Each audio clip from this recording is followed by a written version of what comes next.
Buenas noches. Nosotros debatiremos el plan B de la reforma electoral. En contra se encuentran los compañeros Francisco Javier Cristóbal Hernández y la compañera Carla Rojas Ramírez. A favor, el compañero David Salatiel Divas Medina, Ismael Rubén Santiago Gutiérrez y su servidora Marianitzel Ortega Paredes. Cedo la palabra al compañero David. Sí, buenas noches, compañeros. La propuesta del presidente de la República, el licenciado Andrés Manuel López Obrador, se basa en las reformas a las leyes secundarias referente al INE. Estas reformas inician su trámite legislativo el 6 de diciembre del 2022 y la opinión pública la ha conocido como el Plan B de la reforma electoral. El INE nació en 1990 como un organismo especializado en la organización de los procesos electorales por una Junta General Ejecutiva, 32 juntas locales, por una entidad federativa y 300 juntas ejecutivas distritales. Desde el 2014 a la fecha ha organizado más de 330 procesos electorales federales y locales. Por mandato constitucional, el INE tiene la encomienda de la organización de los procesos electorales y de la participación ciudadana en el país. Los principios que rigen al INE son la independencia, la objetividad, la autonomía, legalidad, certeza y máxima publicidad. Con el proyecto de reforma se da en la Ley General de Instituciones y Procedimientos Electorales y se contempla la reestructuración organizacional y elimina las 300 juntas ejecutivas distritales. La iniciativa tiene por objeto garantizar el efectivo ejercicio de los derechos políticos electorales de la ciudadanía, la eficacia, ejecución y administración de los recursos de las instituciones federales como locales. Se establecen diversas medidas para proteger los recursos públicos relacionados con el proceso electoral. Se compacta la estructura orgánica del INE en función de los principios. Se obliga a los órganos electorales a cumplir el mandato del artículo 127 constitucional, que ordena que las percepciones salariales de las personas consejeras electorales, Gracias, magistrados electorales. compañeros. Cedo la palabra al compañero Francisco. Compañeros, buenas noches. Estoy en total desacuerdo con algunos de las aseveraciones que hace el compañero David respecto de que, bueno, para empezar, cuando hablamos nosotros de el tema de la reducción de los órganos distritales del INE, que contempla una disminución de 300 juntas a 260, lo considero ineficiente a tal grado de que la disminución en el personal que se va a utilizar en cada una de esas juntas, al verse disminuido, va a afectar en cuanto a la organización y la efectiva realización de sus actividades, porque pone en riesgo que el día de mañana el trabajo que ellos realicen se haga de manera ineficiente, que haya errores. ¿No? Esa reducción, sinceramente, la considero pues totalmente fuera de lugar. Y con respecto al tema de la reducción de pues los sueldos que percibe cada uno de los servidores públicos que participan en el INE, la realidad es que no son muy altos. O sea, hablamos dentro de esta reforma de un ahorro. Bueno, el presidente habla de un ahorro enorme, ¿no? La realidad es que ese ahorro no alcanza ni siquiera el 1%, que si lo llevamos traducido a términos económicos, en el 2022 el gasto aproximado fue de 4.6 billones de pesos, lo que representado en términos de dinero, el ahorro en porcentaje nos representa 46 mil millones de pesos, que es aproximadamente lo que se Gracias, gasta. compañero. Cedo la palabra al compañero Ismael. Compañeros, buenas noches.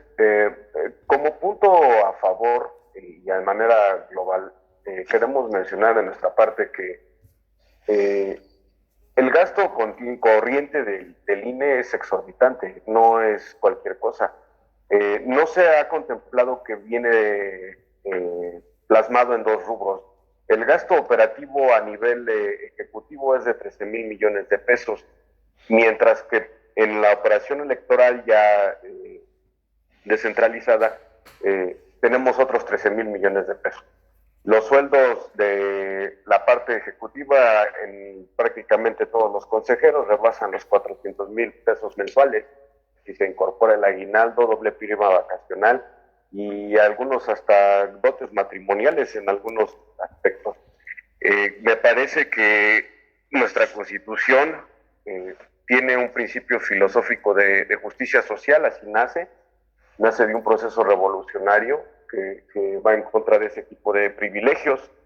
Por otra parte, la autonomía pues está en entredicha, ya que recordemos el caso de las elecciones del 2006, ¿no? Donde no pudieron hacer frente a la presión política panista y se dieron un triunfo completamente espurio a un personaje que ahorita ya conocemos como un expresidente.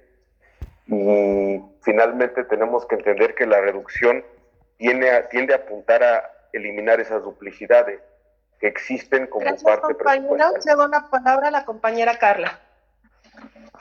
Bueno, otro punto a tomar en cuenta aquí es la pérdida de democracia que conlleva esta aprobación de estas leyes, pues al entrar en vigor estas leyes caemos en un riesgo de retroceso de democracia en el país, pues el presidente de la República, Andrés Manuel López Obrador, en su reforma busca que se cambie la selección de los consejeros del INE para que sea la propia ciudadanía quien haga esa selección de los consejeros del INE, pero al generar esto nosotros caemos en el totalitarismo a raíz de que el INE estaría siendo dirigido por el partido que actualmente gobierne, y debemos de recordar que los consejeros del INE deben de ser personas que sean apolíticos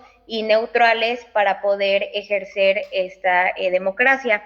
También otro punto en contra sobre el plan B de la reforma electoral es que en el plan B se incluían en su paquete 6 leyes secundarias, de las cuales 4 han sido aprobadas, pero de esas 4 leyes, una es anticonstitucional, ya que una de ellas determina que los funcionarios públicos puedan hacer campañas dentro de su periodo de gobierno, lo cual va en contra de la Constitución, pues en su artículo 134, párrafo séptimo, se menciona que los funcionarios públicos tienen la obligación de brindar información objetiva dentro de su periodo de gobierno. Y al entrar... compañera. También no olvidemos que la política de nuestro actual presidente es la política de austeridad, y él prefiere gastar los fondos públicos en inversión social como salud y la educación pública. En este sentido, lo que comentaba la compañera Carla, desaparecen 5 vocales y solamente se queda uno solo, y con esto se reduce el tiempo de la capacitación de cada uno y disminuye la autonomía y se limita la capacidad de los candidatos para que se evite así poder quebrantar las leyes. También recuerden que está prohibida con esta ley que los candidatos o los aspirantes a ellos entreguen despensas, tinacos o lo que se acostumbraba normalmente, y si lo llegan a hacer serán sancionados, ya que se considerará como presión electoral. La eliminación de propaganda debe de ser con fines informativos y no debe incluir imágenes ni símbolos que impliquen la promoción personalizada, cosa que hasta el momento se ha hecho. Como otro punto, los remanentes de los recursos económicos, los partidos deberán de conservar el dinero que no se gaste para utilizarlo en elecciones federales locales, si es que no lo llegan a utilizar, ya que hasta ahora estaban obligados a devolverlos a la tesorería de la federación, y no podrá ser destinado para ahorros, ni fideicomisos, ni seguros de gastos médicos. Muchas gracias, buenas noches. Agradecemos a los participantes del debate. Consideramos que es un tema muy extenso. No nos inclinamos a favor o en contra y la intención es meramente educativa. Muchísimas gracias.